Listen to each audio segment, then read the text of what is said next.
میں وہ دن گلشن راوی تقریر کی تھی تو کدھرے وہ گھٹ لان والے انہوں نے پورا گروپ سی گھٹ لان دن جڑے اب مسلمانوں دے بچے نہیں لانا چاہیے موتر تے شراب تے کوئی فرق نہیں نا پیشاب شراب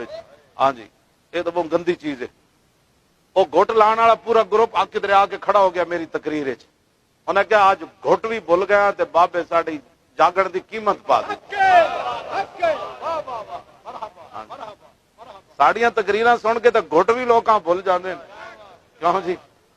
تسی مڑ کے ساڈے خلاف گلاں کر رہے ہو انہاں نال تسی کھڑاوندے ہو جی اسی تانوں کدی غلط بات یار انہاں نال کھڑاوندے ہو جنہاں نوں خاتم النبیین نہیں پڑھنا آیا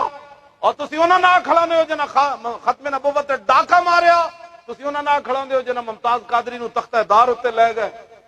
اسی تو کیڑا جرم کیتا جیڑا جرم کیتا او سانوں دسو میں اجے زندہ مرن تو بعد مینوں تانے نہیں دینے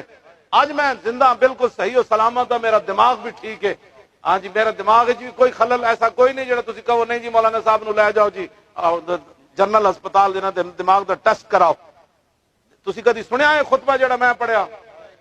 بھری مجلس وچ کوئی دسے تے میں ادے نالوں بھی لمبے خطبے یاد کیتے ہوئے تے پھر میں پورا قرآن بھی یاد کیتا ہویا جی میں اپنی زندگی اعلیٰ حضرت بریلوی دا خطبہ کسے مولوی کو نہیں سنیا زبانی بلکہ بیان ہی نہیں سن کر دے یہ نام نہیں سن لیندے ایویں تو چار جناب اعلیٰ حضرت کی روح تڑپی دو شعر پڑھے تھے یوم رضا منا کے گئے